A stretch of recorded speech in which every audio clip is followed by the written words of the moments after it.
Hello everyone, I'm the storyteller and I'm here to help you today. I know you use this video to fall asleep, so before that, like the video and subscribe to the channel. Also, where are you from and what time are you watching now? Get comfortable and relax. The Nightjar. Paul Grayson owned Grayson's Curiosities, a dusty little antique shop tucked away on a side street in Boston. The place smelled of old paper, wood polish, and time itself. Business was slow, but Paul didn't mind. He liked the quiet, the way objects held stories, their history whispering through the scratches and scuffs. That's why, when an old man shuffled into the shop one rainy afternoon, Paul barely looked up from the ledger he was pretending to balance. The man was short, with a hunched back and a face full of lines like an overused map. He carried a bundle wrapped in brown cloth, which he placed on the counter with surprising gentleness. Paul set his pen down. "Something I can help you with?" The old man's eyes were pale and watery. "You buy strange things, don't you?" Paul smirked. "That's the business I'm in." The man hesitated, then unwrapped the cloth. Inside was a birdcage. It was old, older than anything Paul had seen in years. Iron, blackened with age. Its bars thin and delicate, but strong. It had an ornate base, engraved with symbols Paul didn't recognize, and the top curled into a swirling pattern. But the strangest thing was that it had no door, no way for a bird to enter or leave. At the bottom of the cage lay a single black feather. Paul frowned. No door. The old man nodded. Because whatever was inside wasn't meant to get out. Paul looked up. The man's face had tightened, his hands clenching into fists. He seemed afraid. "Where'd you get this?" "It's been in my family a long time," the man said. "Too long. I don't want it anymore. I can't have it anymore." He swallowed. "Take it. Whatever you want for it, it's yours." Paul hesitated. The thing had a strange presence, like it carried a hum just beyond the range of hearing. But it was a beautiful piece. He could sell it for a few hundred, maybe more. $50, he said. The old man flinched, then nodded quickly. "Fine."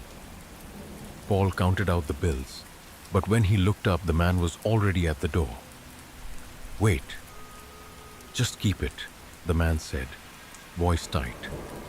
"Don't try to open it." Then he was gone, swallowed by the rain. Paul looked back at the birdcage. The feather inside was darker than the iron, absorbing the light. He should have felt excited about the find. Instead, a cold weight settled in his gut. That night, Paul brought the cage home. His apartment was above the shop, one of the perks of being his own boss. He placed the cage on the kitchen table, staring at it while he ate a microwave dinner. The feather hadn't moved. As he washed his plate, he heard it, a whisper. It was soft, like a breath against his ear, and gone too fast for him to catch the words. He spun, heart hammering. Nothing. Just the cage sitting on the table, still and empty. He shook his head, tired. Need sleep. Paul went to bed early, but his sleep was broken. He dreamed of wings, massive, black, unfolding in the darkness. The wind from them was hot, carrying the scent of something ancient and hungry. And the whispering, it was louder now, weaving through his dreams like a voice calling from the bottom of a well. He woke with a start, heart pounding, throat dry. The room was silent. The cage sat on his dresser. The feather was gone. Over the next few days, Paul tried to ignore it. The strange noises, the way the shadows in his apartment seemed to stretch when he wasn't looking. He told himself it was stress, a trick of the light. But deep down, he knew better. At night, the whispers grew louder. Sometimes he caught words. Hungry, forgotten, free, and the dreams. They were worse now. In them, he wasn't alone. Something loomed just beyond his vision, always watching. One morning, he found black feathers scattered across his bed. They smelled like smoke and decay. That's when he started researching. The symbols on the cage weren't decorative. They were protective sigils, ancient and powerful. The kind used to trap things.